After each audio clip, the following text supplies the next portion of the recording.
वज़ीर आज़म शहबाज शरीफ ने कहा कि मुल्की मईशत को बड़े चैलेंजेस दरपेश हैं। एक IMF का प्रोग्राम मजीद दरकार है। 1350 अरब रुपए अगर आ जाएं तो हम इस कशकोल से छुटकारा पा सकते हैं। SIFC इजलास से खिताब में उनका कहना था, मईशत जल्द अपने पाँव पर खड़ी होगी और हम अपने मकासद के हुसूल में कामयाब होंगे। आज का इजलास इस बात का सबूत है कि मुल्की तरक्की के लिए हम सब इकट्ठे हैं।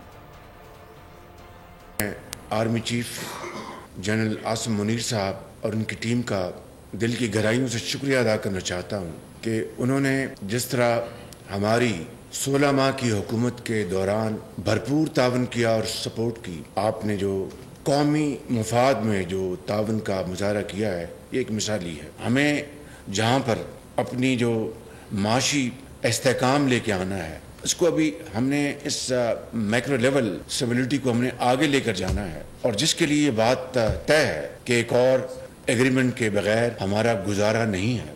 1350 अरब रुपए आपके पास आ जाए तो आप क्या ये बात दुरुस्त नहीं कि आहिस्ता आहिस्ता हम जो कशकोल तोड़ने की तरफ हम उस रास्ते पे चल पड़ेंगे? ये हमें मिलकर काम करना होगा। वफाक अकेला ये जिम्मेदारियां अदा नहीं कर सकता जब तक कि सूबों के साथ मिलकर हमें इस सफ़र के तरफ तेज़ी से बढ़ना होगा, और इंशाअल्लाह मिलकर हम ये मुश्किलात और चैलेंजेस का मुकाबला करेंगे।